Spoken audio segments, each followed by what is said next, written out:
before getting into detail, so we just have an outline about cell. Cell is the basic structural and functional unit of all living organisms which form the base. And this cell could be either a single cell or it could be a multi-cell. If it is made of one single cell in number, we call it as unicellular organism. And if it is made up of two or more than two cells, we call it as multicellular organism. Examples for unicellular organisms are amoeba, paramecium and bacteria, whereas in multicellular organism, plants, humans and animals. Whereas if you see in unicellular organism, a single cell will perform all the functions like digestion, respiration, excretion and transportation. Whereas in multicellular organisms, it requires different organ systems to perform specialized function. How are these organ systems formed? When each individual cell combine together, they form tissues. And each tissue combine to form organ, and each organ together makes up the organ system, and each organ is involved in specialized function, and together the organism functions. So, for doing all these things, for maintenance and repairing work, it requires energy. All the living organisms require energy, whether it is a single cell or it is a multicellular organism, it requires energy. And how does the organism get the energy? It gets the energy from the food source. The food source should either be prepared by the organism or it should be taken from outside or external source. Whether it is taken from outside source or it is preparing, anyhow the organism requires food source to obtain energy, and that process is called as nutrition. So the process of transferring the food source from outside the body of organism to obtain energy is called as nutrition, and all the organisms require nutrition to do their daily activities. And now we are going to discuss about the nutrition in plants, how do plants obtain nutrition and their process involved in it. Now we have already discussed about what is nutrition. Now we will start discussing about which organisms require nutrition. All the living organisms require nutrition for their survival. But some group of organisms can prepare their own food. But there are other group of organisms which depend upon other organisms for food. So the organism which can prepare its own food is called as autotrophic organism or autotrophs, and they prepare their own food by the process called as photosynthesis. For this they obtain food through inorganic substances like carbon dioxide and water. Example, green plants and photosynthetic bacteria. So these group of organisms prepare their own food and they are called as autotrophs, and they prepare by the process called as photosynthesis. So whereas heterotrophic organism, these group of organisms cannot prepare their own food and they rely on other organisms for their food, and thereby they are called as heterotrophs or heterotrophic organism. Example, animals and fungi. So they get the complex substance, they break down into simpler one using enzyme otherwise called as biocatalyst. In further videos we will be discussing about heterotrophs or heterotrophic nutrition.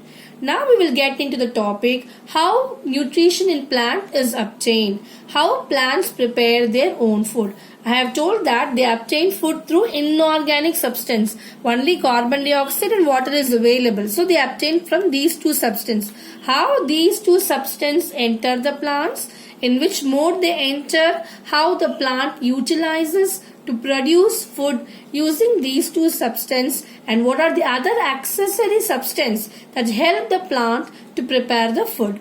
So we just have a general equation about photosynthesis, that carbon dioxide and water in the presence of sunlight and chlorophyll prepare glucose, and thereby it releases oxygen and water. So how these things happen? Only carbon dioxide and water is getting inside, but how the other substances are formed and how the chlorophyll is helpful in preparing glucose. So all these things we are going to see in further upcoming information. Okay, now as we have already discussed, The plant require carbon dioxide and water, the main source which has to come from outside the plant to inside the plant to obtain the nutrition. So now what happens? How does carbon dioxide enter the plant? It enters through the air. Now how does water enter the plant? Through the roots. And we all know the sun produces sunlight. Okay. Now these three things are available external to the plant body. And the fourth thing, that is chlorophyll pigment, which is present inside the plant. And where is this chlorophyll pigment present? This chlorophyll pigment is present in the chloroplast. Where is chloroplast located? Chloroplast is located in the cell. So chloroplast is one of the cell organelle. Like you have other cell organelle like ribosome, mitochondria. This is also one of the cell organelle present in the cell, plant cell. But it is abundant in the leaf cell. So whichever part of the plant you have green color, there we can see the chloroplast organelle present in it. But the abundancy, the amount of chloroplast will be more in the leaf. Okay. Now the materials like carbon dioxide is obtained from the atmosphere, and how they enter? They enter into the plant through some kind of port, some kind of entry point. So which is the entry point for the carbon dioxide to enter inside the leaf is the stomata. So where is this stomata present? The stomata is present in the leaf of the plant. And we have a definition for stomata. Stomata are tiny pores present on the leaf, and thereby through these tiny pores the entry and exit of gases like carbon dioxide and oxygen enter and exit out of the plant.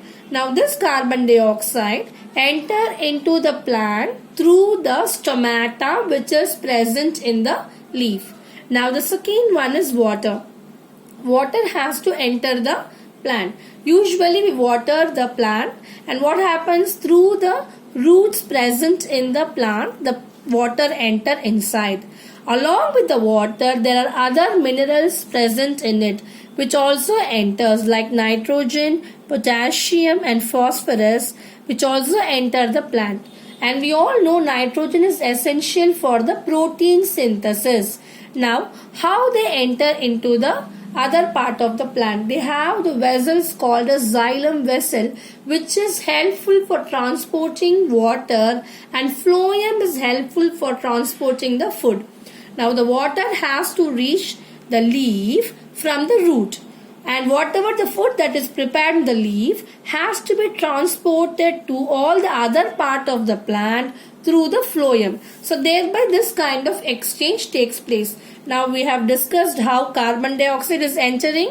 Carbon dioxide is entering through the stomata, and water is entering through the xylem vessel, which carry the water from the root to the leaf. And third one is sunlight. Sunlight is the light energy that is produced from the sun. Now who is going to receive this light energy? It is the chlorophyll pigment which is present in the chloroplast of the leaf cell will receive the light energy. Now what about the stomata? So this is the stomatal pore, the opening which is present in the lower part of the lower region of the leaf is called as the stomata.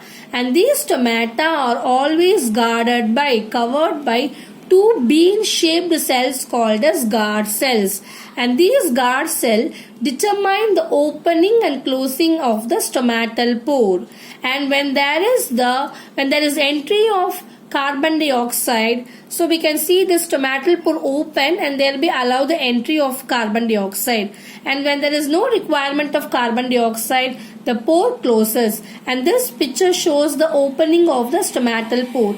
This pore will not be open always, because when it is open it also allows the water to come out of the cell. Thereby it opens and closes whenever it requires. So thereby this stomatal pore is covered by the guard cell which has the chloroplast pigment present in it and chloroplast organelle present in it, and which contains the chlorophyll. So this is the overall requirement of materials for photosynthesis.